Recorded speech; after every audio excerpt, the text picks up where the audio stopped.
Good morning, students. Today we'll start our next chapter named as GST,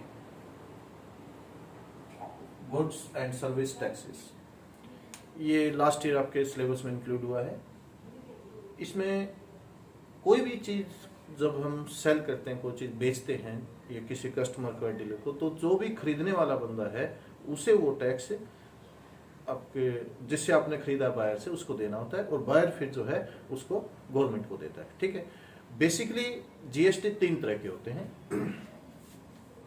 एक CGST, SGST and IGST. Basic बातों को समझ लीजिए, उसके बाद तो कैलकुलेशन है, परसेंटेज वगैरह निकालनी, वो आप लोग का विषय आपको आती है. सीजीएसटी नाम से क्लियर है कि this tax will go to the central government. Central GST, okay. Central government मतलब government of India. Okay. Central government और स्टेट गवर्नमेंट आप लोग अच्छे से समझते हैं, 10th क्लास के स्टूडेंट हैं. एसजीएसटी नाम से क्लियर है कि this tax will go to the state government, जो भी स्टेट है. इसको बोलते हैं इंटीग्रेटेड जीएसटी. ये बताता हूं अभी. इंटीग्रल जीएसटी ये दोबारा से तुम्हारा जो है स्टेट सॉरी सेंट्रल गवर्नमेंट को जाता है. वो बताता हूं अभी इन दोनों में क्या फर्क है. इन दोनों में सीजीएसटी और एसजीएसटी, जब कोई भी काम इंट्रास्टेट का मतलब समझते हैं आप. इंट्रास्टेट का मतलब बेटा विद इन स्टेट. अब जैसे आप हरियाणा में हैं तो हरियाणा में कोई चीज बनाई और उसको हमने हरियाणा में ही सेल कर दिया है, then it will be intrastate. States एक स्टेट के अंदर किसी भी स्टेट में हो, that is known as intrastate. ठीक है. इंट्रास्टेट में आपको एक एग्जांपल देता हूं मोटा सा. एक मैन्युफैक्चर कंपनी ने कोई भी चीज 100 रुपीज की बनाई, ठीक है, और उसके ऊपर मान लीजिए कि 10% जो है जीएसटी. और ये मैन्युफैक्चर था, इसने किसी को भी सेल किया, डीलर को, व्हाट हुसोएवर इट इज, इसने डीलर को सेल किया. अब जब डीलर इसे खरीदेगा तो 100 रुपीज जो वो मैन्युफैक्चर ले रहा है वो तो लेगा ही लेगा, प्लस 10% वो जीएसटी लेगा. इससे 10% 100 का 10% कितना हो गया, 10 बाय 100 इंटू 100 यानी कि 10 रुपीज. ये 10 रुपीज जो है डी इस मैन्युफैक्चरर को देगा, ये जीएसटी है इसके ऊपर. ठीक है. ये मैन्युफैक्चरर ये 10 रुपीज गवर्नमेंट को पे कर देगा. ठीक है. अब ये जो 10 रुपए आए, क्योंकि ये इंट्रास्टेट था, तो इस 10 रुपए में से 5 रुपए आपके सेंट्रल गवर्नमेंट को चले जाएंगे और 5 रुपए आपके जो है स्टेट गवर्नमेंट को चले जाएंगे. ये जो टोटल 10 रुपए थे, 5 रुपए इसमें हो जाएंगे, 5 रुपए इसमें हो जाएंगे, टोटल जो जीएसटी. ओके. अब एक होता है इंटरस्टेट.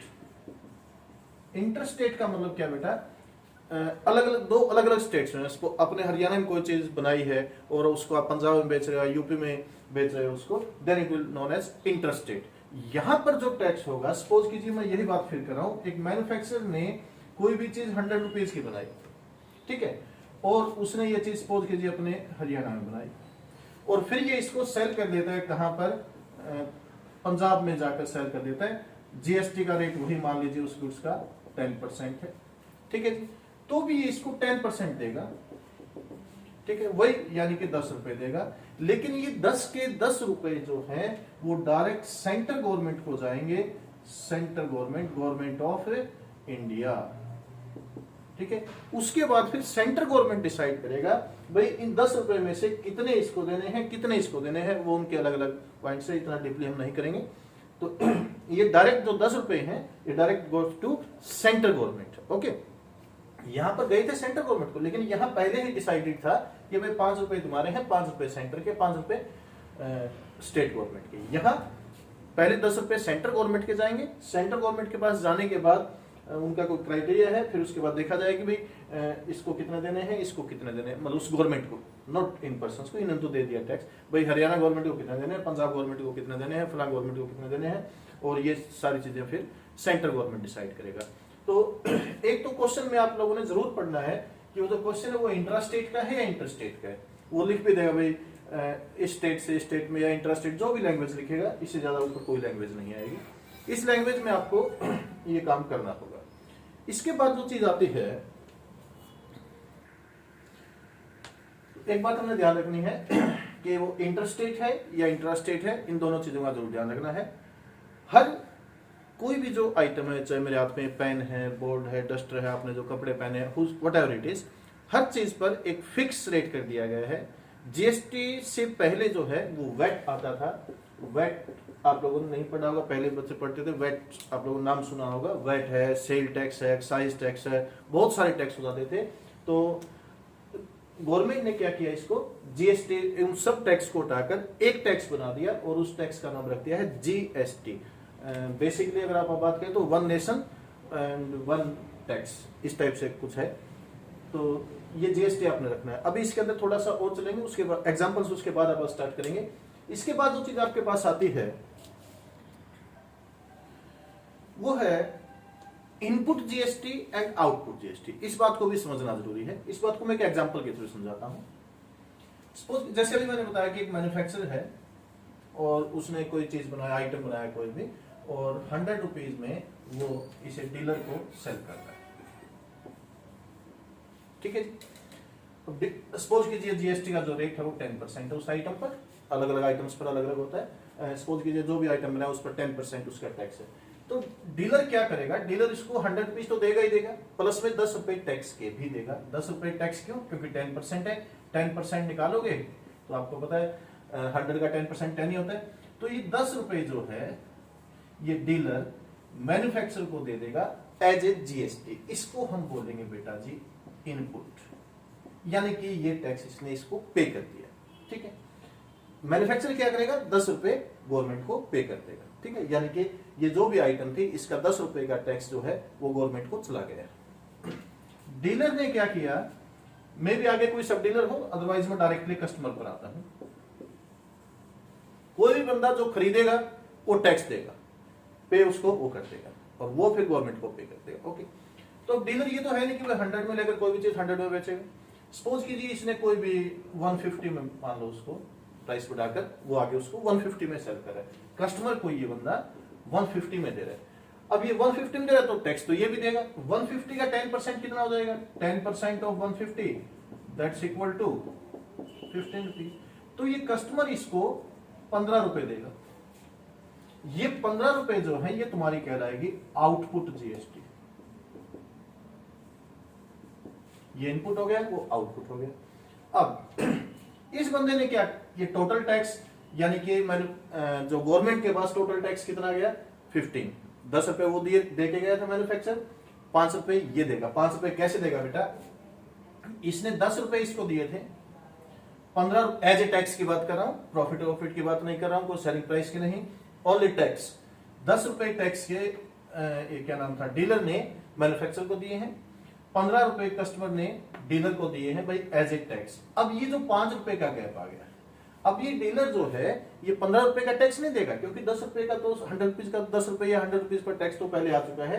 अब ये 5 रुपए गवर्नमेंट को पे कर देगा, यानी कि गवर्नमेंट के पास टोटल टैक्स जो है, टोटल जीएसटी कितना आया बेटा 15 रुपीज। ठीक। अब डिपेंड करता है कि इंटरस्टेट है इंट्रास्टेट है। वो अगर ये मान लो सपोज को स्टेट टू स्टेट है, एक ही स्टेट के अंदर है, तो 750 और 750 दोनों से जीएसटी और क्या नाम बोलते हैं उसका अपना एसजीएसटी उसमें चला जाएगा, अदरवाइज ये इस तरह से पे होगा। हमेशा कस्टमर जो होता है उसका जो टैक्स होगा टोटल टैक्स वही होता है बेटा। जो आप इसको 10 रुपए यहाँ 5 रुपए यहाँ समझ ले, अदरवाइज अगर टोटल टैक्स पूछा जाता है तो लास्ट जो बचा, लास्ट में कस्टमर ही यूज करेगा उस चीज को। कस्टमर जो होगा वो टोटल टैक्स पे करेगा, इसका भी यूज करेगा। ठीक है। वैसे देखा जाए तो 10 रुपए इसके हुए, 5 रुपए इसके हुए, दोनों के जो है 10 रुपए इसके 5 रुपए इसके भी किसने पे की, कस्टमर ने पे की। हाँ बिल ये भरेंगे, अपने को डायरेक्ट वहीं देने होते हैं। ठीक है। तो ये बेसिक रूल्स ये है आपके। आउटपुट में से इनपुट जीएसटी को माइनस कर दीजिए, वो इसका जीएसटी बनेगा। ठीक है। बेसिक रूल है ये। एग्जाम्पल टू एग्जाम्पल सब पास हम करते चलेंगे। 2 चीजों का ध्यान रखना है। सबसे पहली बात, एक ही स्टेट में है या अलग अलग स्टेट में है। दूसरी बात, कितनी चेन बनी हुई है, वो चेन बनते हुए हर एक को इस तरीके से आप अलग अलग देंगे। टोटल टैक्स पूछा जाए तो लास्ट वाला जो टैक्स है वो तुम्हारा टोटल टैक्स हो जाएगा। अलग अलग इंडिविजुअल पूछा जाए, भाई इसने कितना जीएसटी दिया, इसने कितना जीएसटी दिया। अगर मैं इस क्वेश्चन की बात करूं तो इसने 10 रुपए जीएसटी दिया बेटा, और इसने 5 रुपए जीएसटी दिया गवर्नमेंट को। ठीक है। यही तुम्हारे क्वेश्चन होंगे। इसके ऊपर कुछ एग्जाम्पल्स आप करेंगे। बड़ा सिंपल चैप्टर है। एक क्वेश्चन आपका बोर्ड के अंदर हमेशा आता है, मतलब हमेशा क्या, अभी 1-2 साल हुए एक क्वेश्चन आता ही आता है, ठीक है। तो इसके कुछ एग्जांपल्स हम करेंगे। Okay, now the first example is I want to do Mr. Abdul, a manufacturer, sells his product worth rupees 2,25,000 something, okay, within the state, एक स्टेट में है ये। He buys goods worth rupees this within the state if the rate of GST is 12%, किस पर? On raw material, ठीक है, and at the rate of 18% on the finished product, find the GST he has to pay।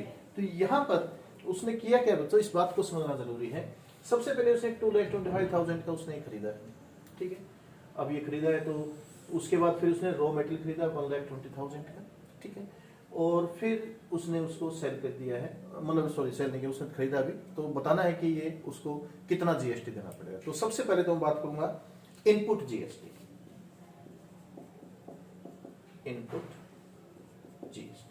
Okay, input GST क्या है बेटा? 1,20,000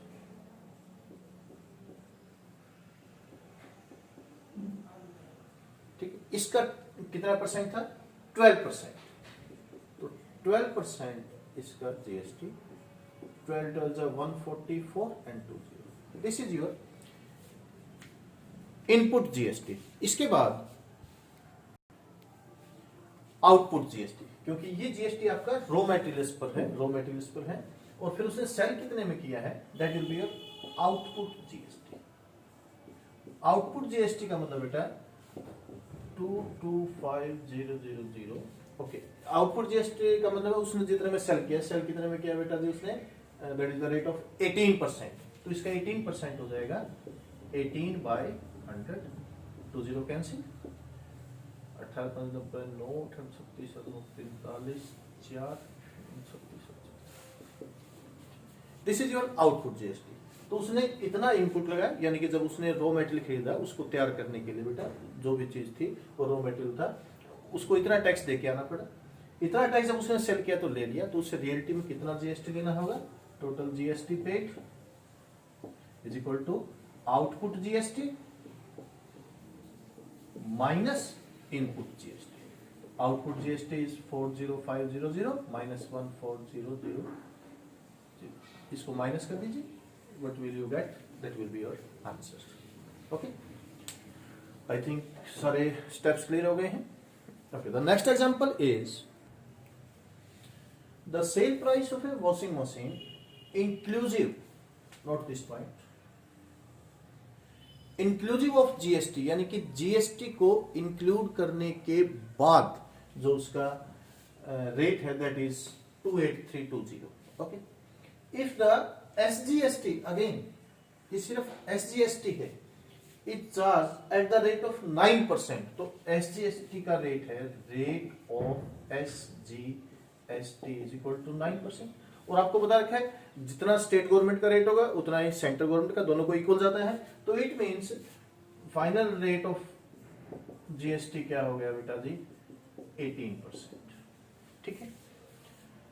Find the list price of the washing machine। हमें list price निकालनी, तो let the list price is equal to x। Okay, GST will be equal to 18%। 18% का मतलब हुआ 18/100 into x। Cancel ना भी करूं तो 18x/100 इज योर जीएसटी। तो टोटल एसपी कितना हो गया?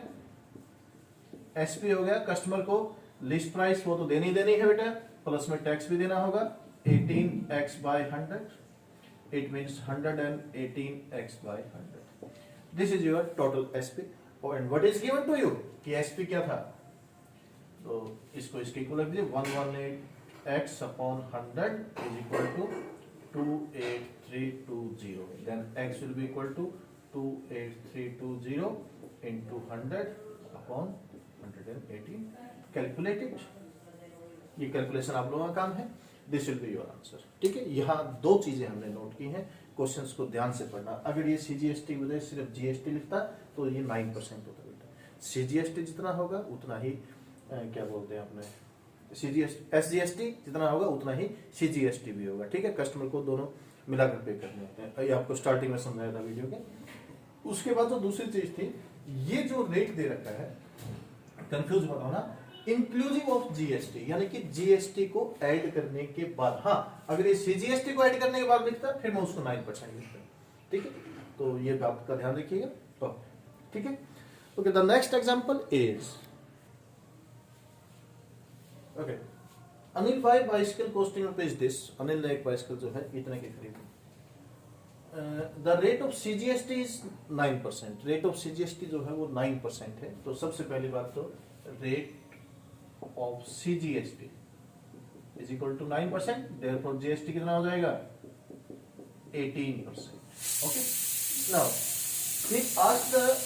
he asked to reduce the price of bicycle to such an extent so that he has to pay। ये क्या क्वेश्चन बेसिकली कहना क्या चाह रहा है, उसका लिस्ट प्राइस है बेटा जी 10620। ओके, अब नेचुरल सी बात है, जब लिस्ट प्राइस पर उसको सेल करेगा कोई भी शॉपकीपर या उसको, तो जीएसटी कस्टमर को देना होगा। तो जीएसटी ऐड करने के बाद ये ज्यादा अमाउंट बन जाती है। तो ये क्या कहता है, ये कहता है कि इस लिस्ट प्राइस को आप इतना डिस्काउंट मुझे दे दीजिए कि जीएसटी लगने के बाद, यानी कि जो टोटल जो उसको अमाउंट पे करना होगा लिस्ट प्राइस प्लस जीएसटी होने के बाद मेरा अमाउंट ये बने। ओके, तो मैं मान लेता हूं कि let the new list price is equal to, मैंने नई जो लिस्ट प्राइस बनेगी डिस्काउंट करने के बाद मैंने उसको एक्सपोज कर लिया। अब जीएसटी कितने परसेंट है जी 18%, तो जीएसटी कितना हो जाएगा 18/100 इंटू एक्स। 18% ही था ना इसमें भी, यस 18% है। देयरफॉर सेलिंग प्राइस कितना हो जाएगा बेटे x plus 18x/100 that's equal to 118x/100। ये तुम्हारा सेलिंग प्राइस हो गया। लेकिन सेलिंग प्राइस वो क्या चाहता है, वो चाहता है कि ये जो लिस्ट प्राइस था यही तुम्हारा सेलिंग प्राइस हो। It means 118x/100 is equal to that's equal to 10620। It means x is equal to 10620 into 100/118। ओके, कि इसको अगर मैं कैलकुलेट करता हूं तो मेरे ख्याल से 9 की टेबल में ये आ जाएगा। ये 9 हो गया 99,000। इट मींस वो चाहता है कि जो लिस्ट प्राइस है वो 9,000 हो जाए। आपसे पूछा क्या गया क्वेश्चन में, find the reduction needed in the price of. तो रिडक्शन कितने होने चाहिए, वो 10,620 का दे रहा था बेटा पहले, और वो चाहता है कि 9,000 हो जाए। तो कितना रिडक्शन देना होगा 1620 should be reduced from the. इस तरह के जो आसान क्वेश्चन हैं, मतलब सारे सिंपल ही क्वेश्चन है, सिंपली आपको परसेंटेज आनी चाहिए और बेसिकली जो फंडा है जीएसटी का वो समझ में आना चाहिए। जो मैं आपको सारा समझा चुका हूं, दोबारा रिपीट करने की जरूरत नहीं है। तो इन क्वेश्चंस को ट्राई कीजिए, एक्सरसाइज की प्रैक्टिस कीजिए और फिर मिलते हैं नेक्स्ट लेक्चर में हम। Okay, have a good day.